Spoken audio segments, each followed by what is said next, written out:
नमस्कार, UV Aditya classy channel में आपका हार्दिक स्वागत है। आज के इस वीडियो में हम भारत और बांग्लादेश के संबंधों के बारे में जानेंगे। तो आइए बिना वक्त गवाए शुरू करते हैं आज का ये वीडियो। भारत और बांग्लादेश, कुछ महत्वपूर्ण तथ्य है।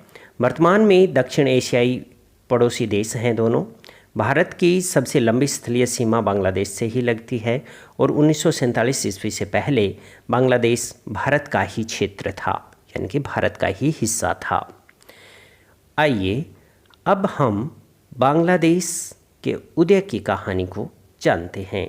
इसे जानना बहुत ज़रूरी है क्योंकि ये कहानी भारत के साथ उसके संबंधों की कड़ी को जोड़ती है।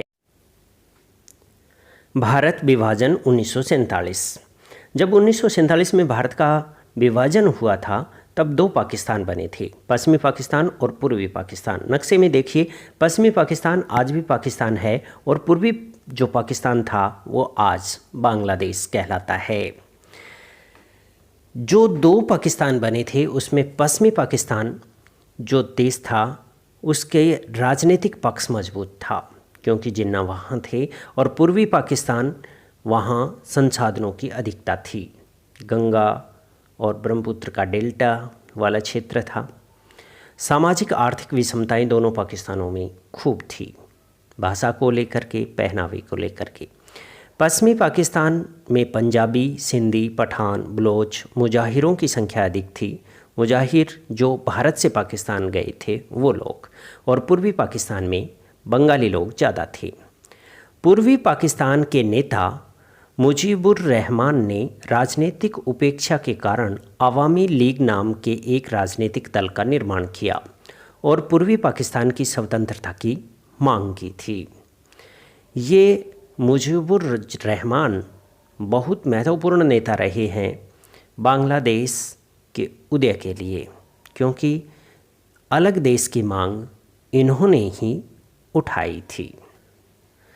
पाकिस्तान में 1970 ईस्वी के आम चुनाव। इन चुनावों में बड़ी उथल पुथल होती है। आवामी लीग को बहुमत मिलता है और इसके नेता मुजीबुर रहमान को गिरफ्तार कर लिया जाता है। हालांकि बहुमत मिलने के कारण बनना तो उन्हें प्रधानमंत्री था पाकिस्तान का, परंतु वो पूर्वी पाकिस्तान के थे, इसलिए पश्चिमी पाकिस्तान के राजनेता ये नहीं चाहते थे कि कोई भी पूर्वी पाकिस्तान का व्यक्ति पाकिस्तान का प्रधानमंत्री बने, इसलिए उन्हें गिरफ्तार कर लिया गया। इस कारण से पूर्वी पाकिस्तान के लोगों का विद्रोह शुरू हो गया। पाकिस्तानी सेना ने अपने ही नागरिकों पर बर्बरतापूर्ण कार्रवाई की। भारत में शरणार्थियों की बाढ़ सी आ गई क्योंकि अंधाधुंध बंगाली लोगों को मारा जा रहा था। तो जो पूर्वी पाकिस्तान के पाकिस्तानी थे वो भारत में शरण ले रहे थे। 25 मार्च 1971 में सेना व पुलिस कार्रवाई में भयंकर नरसंहार हुआ। पाकिस्तानी राष्ट्रपति याह्या खान की निगरानी में चल रहे इस नरसंहार को नाम दिया गया ऑपरेशन सर्चलाइट। ऑपरेशन सर्चलाइट में पाक सरकार के हमदूर रहमान आयोग के अनुसार 26,000 लोग मारे गए थे, जबकि बांग्लादेश सरकार कहती है कि 30 लाख लोग मारे गए थे। भारत द्वारा अपने यहाँ बढ़ते शरणार्थियों का विषय संयुक्त राष्ट्र संघ में उठाना। अब भारत के यहाँ पर शरणार्थियों की संख्या बढ़ रही थी तो उसने इस मुद्दे को संयुक्त राष्ट्र में उठाया। पाकिस्तान का भारतीय सैनिक हवाई अड्डों पर आक्रमण करना। अब एक तो घर में आग लगी हुई है और ऊपर से उसने भारत के सैनिक हवाई अड्डों पर आक्रमण कर दिया। उसके जवाब में 3 दिसंबर को भारत ने भी पाकिस्तान पर आक्रमण कर दिया। इस कारण से 1971 का भारत पाकिस्तान युद्ध शुरू हो गया। हालांकि ये युद्ध बहुत थोड़े समय के लिए लड़ा गया, परंतु इसने दुनिया का नक्शा बदल दिया, क्योंकि इस युद्ध के पश्चात ही एक नए देश का उदय होता है। मुक्ति वाहिनी पूर्वी पाकिस्तान के असंतुष्ट सैनिकों का एक दल था जो कि पाकिस्तानी सेना से गोरिल्ला युद्ध लड़ रहा था। जब ये पूर्वी पाकिस्तान के असंतुष्ट सैनिक पाकिस्तान की सेना के साथ लड़ रहे थे, तो इस मुक्ति वाहिनी को भारत ने भी अपना समर्थन दिया, क्योंकि भारत में शरणार्थियों की बाढ़ लगातार बढ़ती जा रही थी। भारतीय सेना द्वारा पूर्वी पाकिस्तान के सबसे बड़े शहर ढाका को चारों तरफ से घेर लिया जाता है। चारों तरफ से घिरा हुआ जानकर पाकिस्तान की जो सेना थी उसने 16 दिसंबर 1971 के दिन भारतीय सेना के सामने घुटने टेक दिए। इससे पाकिस्तान की हार होती है और पाकिस्तान के 93,000 सैनिक भारतीय सेना के सामने आत्मसमर्पण करते हैं। इस चित्र में आप आत्मसमर्पण के दस्तावेजों पर हस्ताक्षर करते हुए Pakistani lieutenant general A.K. Niazi को देख सकते हैं और इन दस्तावेजों पर हस्ताक्षर करवा रहे हैं भारतीय लेफ्टिनेंट जनरल जगजीत सिंह अरोड़ा। पाकिस्तान के लिए ये एक काला दिवस था, क्योंकि इस दिन पाकिस्तान की हार हुई थी।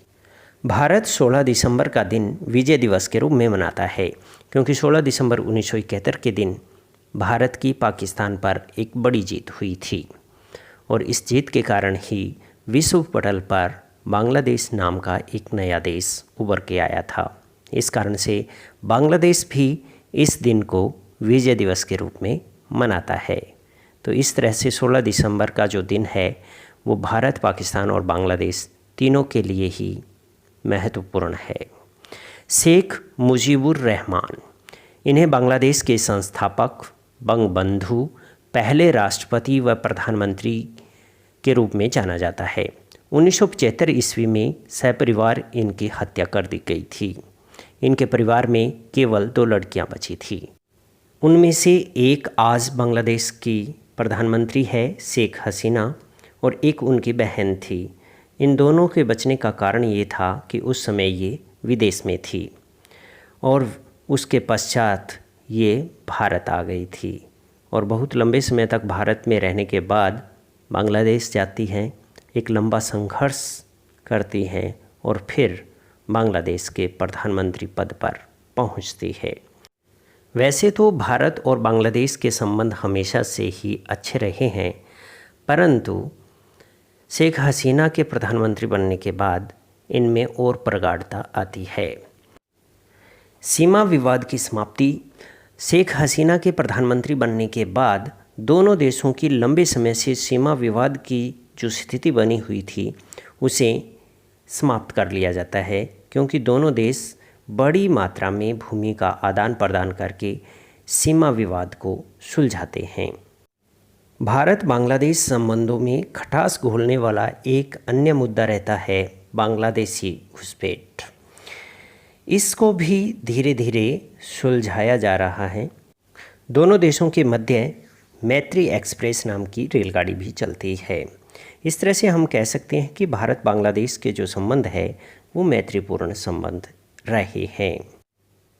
वीडियो यदि आपको पसंद आया है तो आप इसे लाइक करें, शेयर करें दोस्तों के साथ और चैनल को सब्सक्राइब करना न भूलें। धन्यवाद।